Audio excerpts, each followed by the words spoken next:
If your favorite beer is produced by Anheuser Busch, then I would start stockpiling, because the Teamsters are coming. Let's have a beer talk.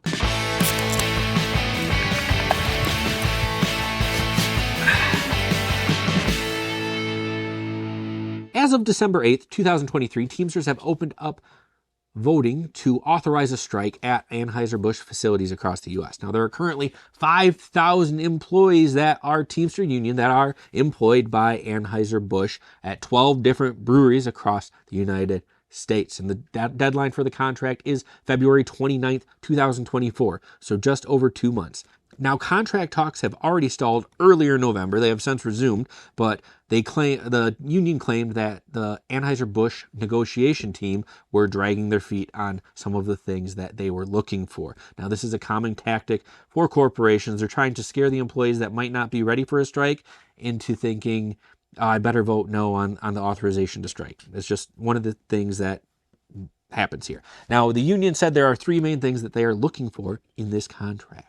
Now, number 1 is improved wages. Number 2 is an improved job security against technology that's coming into the field. And the third is the 2-tier healthcare system. Now, improved wages, that happens at every single contract negotiation. You got to think the company grows with inflation.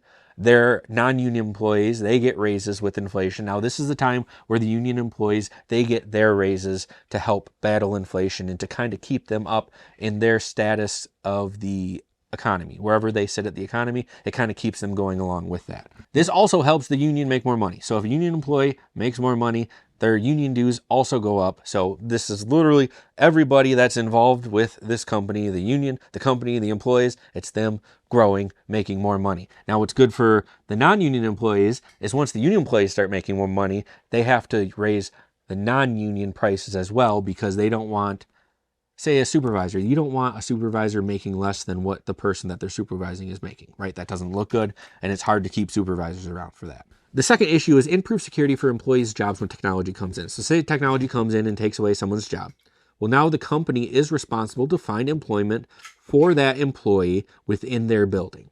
Increases responsibility. Maybe they'll think twice before they bring in technology, because technology isn't always good for everybody involved. Sometimes they're just trying to get rid of employees so they don't have to pay somebody's health insurance. And that's not necessarily a good thing. Morally, different stances, but personally, I just feel like that's not necessarily a good thing. You just don't want to pay someone's health insurance, so you're going to bring in technology that gets rid of that person. I'm just not okay with that.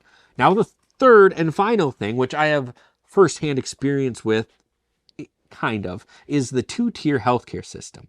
Now, here's how this works. It's pretty sneaky. It's pretty interesting, but I've dealt with a 2-tier pay system at my job. So what they'll do is they'll come in with a contract and they'll say, hey, everybody that's working here right now, you're going to be what's known as, brewery terms, known as a legacy brewer, or maybe even a legacy canner. Okay. Now, everybody we hire after the contract date, we'll call them a flex brewer or a flex canner. They use fancy terms that they think are going to sound cool, but really they're just kind of BS.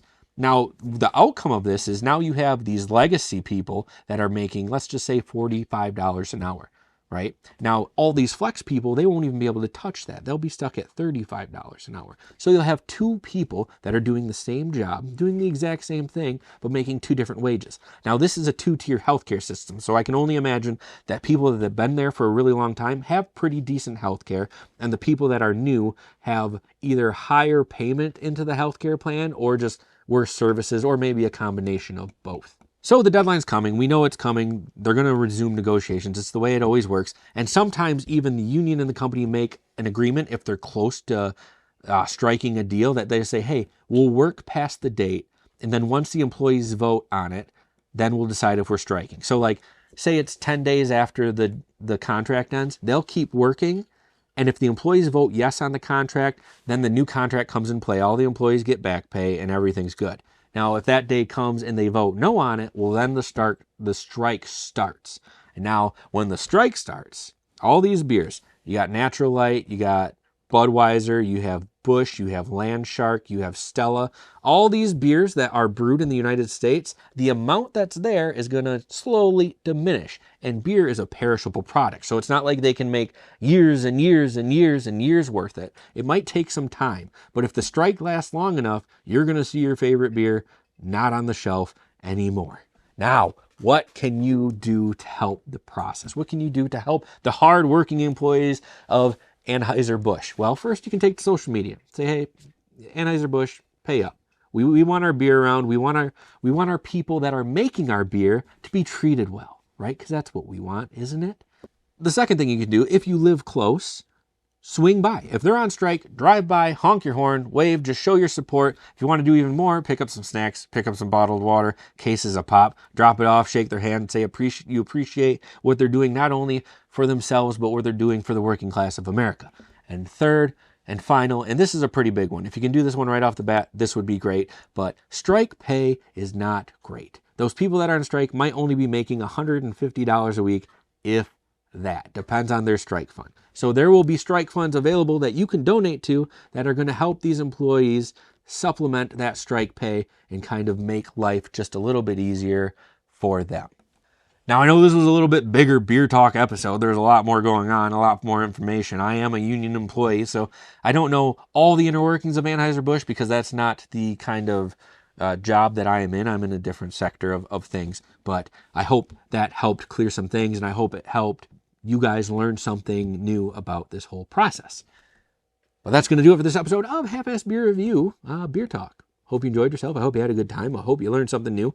If you have a comment that you would like to make on the whole process or the strike, or you have any questions, leave it down in the comments. I'm more than happy and love to talk about it. Before we go, check out my friends Banter and Babble for the best pop culture wrap-up Wednesday nights, 9 o'clock on Twitch.